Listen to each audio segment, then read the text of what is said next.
اچھا، ام المومنین سیدہ عائشہ رضی اللہ تعالی عنہا سے ایک روایت ہے، فوائد الفوائد شریف میں ہے، کہتے ہیں ایک دن حضور علیہ السلام کا دریائے رحمت جوش میں آ گیا، مجھے کہا عائشہ جو مانگنا ہے مانگ لو، جو مانگنا ہے مانگ لو۔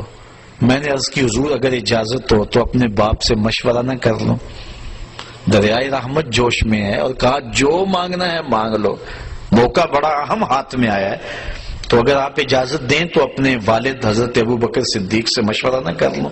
کہا جاؤ ان سے پوچھ لو۔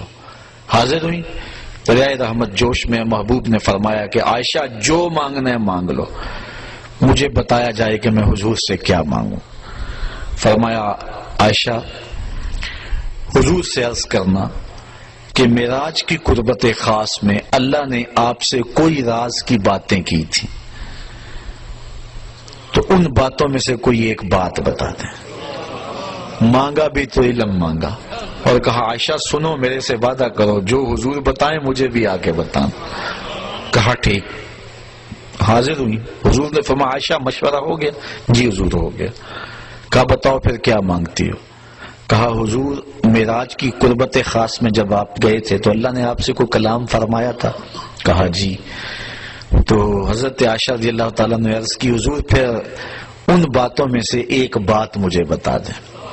حضور مسکرا پڑے، اس بات پہ بھی مسکرائے ہوں گے کہ میرے یار غار کا انتخاب کیسا ہے، اور اس بات پہ بھی مسکرائے ہوں گے کہ اگر راز کی بات بتا دوں پھر راز راز تو نہ رہا، لیکن خود ہی پہلے وعدہ کیا تھا جو مانگو گے دوں گا۔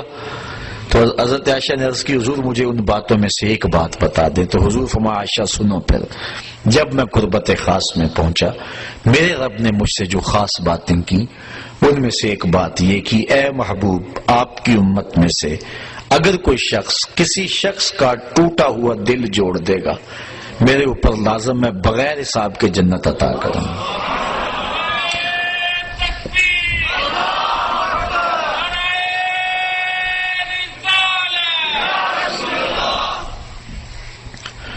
اللہ تعالیٰ پر ویسے کوئی شے لازم نہیں ہے، کوئی شے اللہ پہ فرض نہیں ہے، یہ ہمارے قائد کی کتاب میں لکھا ہے، شرح قائد میں، شرح مقاصد میں، خیالی سب کتابوں میں لکھا ہے کہ اللہ پر کوئی شے لازم نہیں ہے، کوئی فرض نہیں اللہ پر، لیکن از خود اپنے اوپر کوئی شے لازم کر لے تو یہ اس کا کرم ہے۔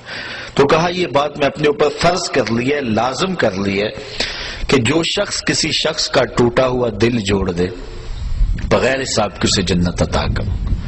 ام المومنین بہت خوش ہوئی کہ بسا اوقات کسی شکستہ دل کی بات سن لیتے ہیں، کسی کا دکھڑا ہی بیٹھ کے سن لینا کبھی تو اس کو تسکین ہو جاتی ہے، کسی کی مدد کر دیتے ہیں، کسی کے کام آ جاتے ہیں، کسی کو مصیبت سے نکال دیتے ہیں، یہ تو بخشش کا بہانہ مل گیا۔ اپنے والد گرامی کے پاس حاضر ہوئی، کہا ہاں عائشہ حضور سے پوچھا؟ جی پوچھا۔ کیا بتایا حضور نے؟ تو کہا کہ حضور نے یہ بات کہی ہے۔ ام المومنین بہت خوش تھی، لیکن سیدنا صدیق اکبر نے جب سنا تو زاروں کے تار رونا شروع کر دیا۔ ابا جی یہ بات رونے والی تو نہیں، بسا اوقات دکھیوں کے ہم کام آ جاتے ہیں، پریشان حالوں کی دل کی جو ہے وہ شکستگی دور کر دیتے ہیں، یہ تو بخشش کا بہانہ ہاتھ آ گیا۔ کہا عائشہ اسے معکوس بھی پڑھو، تصویر کا دوسرا رخ بھی دیکھو، اگر کوئی کسی کا ٹوٹا ہوا دل جوڑ دے بغیر حساب کے جنت میں جائے گا، اور اگر کوئی کسی کا دل توڑ بیٹھے تو پھر تو سیدھا جہنم میں جائے گا۔ اس لیے میں ڈرتا ہوں کہ ہم سے کسی کا دل نہ ٹوٹ گیا۔ آج کے معراج النبی کے موضوع پہ ہونے والے اس اجتماع سے یہ درس لے کر گھروں میں پلٹنا، ہو سکے تو کسی کا دل جوڑ دینا، لیکن کسی کے دل کی شکستگی کا سامان نہ بننا۔ میرے اور آپ کے آقا و مولا نے تو یہاں تک احتیاط فرمائی، فرمایا اپنے گوشت کی خوشبو سے ہمسائے کو تکلیف نہ دو، یا تو تھوڑا سا پانی زیادہ ڈال لو اور شوربے کی پیالی غریب ہمسائے کے گھر بھی بھیج دو، اور اگر یہ نہیں کر سکتے تو ایسے زاویے اور ایسے وقت میں کھانا پکاؤ جب ہمسائے کے بچے سو چکے ہوں۔ چونکہ بچے اٹھ کے ضد کر بیٹھے اور ماں باپ سے انہوں نے مطالبہ کر لیا، غریب ماں باپ استطاعت نہیں رکھتے، تو بتاؤ ان بچوں کے دکھ کا علاج کس کے پاس ہوگا؟ وہ کیا کسی نے کہا نا، دوپہر کو سلا دیتی ہے بچوں کو وہ اس ڈر سے گلی میں پھر کھلونے بیچنے والا نہ آ جائے۔ لیکن ہم نے ان لوگوں کے درد کو کبھی سمجھا؟ عید کے دن بھی بیوہ کا یتیم بچہ آلو چھولے بیچنے پہ مجبور ہوتا ہے، کبھی بسوں کے اوپر چھوٹے چھوٹے بچے پانی بیچتے اور کنڈکٹروں کے دھکے کھاتے ہوئے دیکھیں. یہ بچوں کے سکول جانے کا زمانہ ہے، لیکن ہمارا معاشرہ بے درد ہو چکا ہے. تو ہمیں کسی کا دل نہ توڑنا، کسی کے دل کی شکستگی کا سامان نہ بنا. جوڑ سکتے ہو تو کسی کا دل جوڑ دینا، کسی کی شکستگی کو دور کر سکتے ہو تو یہ ایک بہت بڑی نیکی ہے، اور یہ بندے کو کہاں کی کہاں پہنچا دیتی ہے.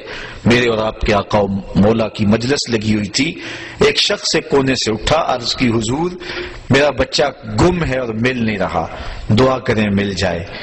قبل اس سے کہ حضور دعا کے لیے ہاتھ اٹھاتے، مجلس کے دوسرے کونے میں ایک شخص بیٹھا تھا. عرض کی حضور میں ابھی فلاں باغ کے قریب سے گزر کے آیا ہوں، میں نے بچوں کے ساتھ اس کے بیٹے کو کھیلتے ہوئے دیکھا ہے. باپ نے سنا تو دوڑ لگا دی. آقا فرمائے سے بلاؤ. بلایا گیا. بہت جلدی ہے میاں. جی حضور آپ جانتے ہیں باپ کے جذبات کیا ہوتے ہیں. بچے کی ماں الگ تڑپ رہی ہے، ممتا کی ماری ہوئی ماں کو بھی قرار دینا چاہتا ہوں، اور بچے کو دیکھ کے خود بھی آنکھوں کی تسکین کا سامان کرنا چاہتا ہوں. فرمایا ضرور جاؤ، تمہیں روکتا نہیں، لیکن ایک بات میری یاد رکھنا، جب باغ کے کنارے جاؤ بچوں کو کھیلتا ہوا دیکھو، اپنے بچے کو بھی پالو تو بچے کو بیٹا کہہ کے آواز نہ دینا، نام لے کے پکارنا. حرض کی بیٹا کہہ کے پکاروں تو حرج بھی کیا ہے، آخر میرا بیٹا ہی تو ہے. فرمایا تم بچھڑے ہوئے ہو اور تمہارے لہجے میں بلا کا پیار ہوگا، اور تم نہیں جانتے کہ ان کھیلنے والے بچوں میں ہو سکتا ہے کوئی یتیم بچہ بھی کھیل رہا ہو. اور جب تم اپنے بچے کو بیٹا کہہ کے پکارو گے اس کا دل چھدے گا، کلیجہ زخمی ہوگا. آج میرا باپ ہوتا تو مجھے بھی بیٹا کہہ کے پکارتا. یہ اسلام کا مزاج ہے. بیوہ کے سامنے اپنی بیوی سے پیار نہ کرو، غریب کے سامنے اپنی دولت کی نمائش نہ کرو، اور لوگوں کے لیے دل شکستگی کے سامان نہ کرو، لوگوں کے دل جوڑنے کی کوشش کرو. تو کہا عائشہ میرے رب نے مجھ سے جو باتیں کی ہیں ان میں سے ایک بات یہ ہے، آپ کی امت میں سے اگر کوئی شخص کسی کا ٹوٹا ہوا دل جوڑ دے تو میں نے اپنے اوپر لازم کر لیا ہے کہ بغیر حساب کے اس کو جنت عطا فرماؤں گا. اللہ تعالی ہمیں اس معراج کی برکتیں اور حضور علیہ الصلوۃ والسلام کے سفر کا نور نصیب فرمائے.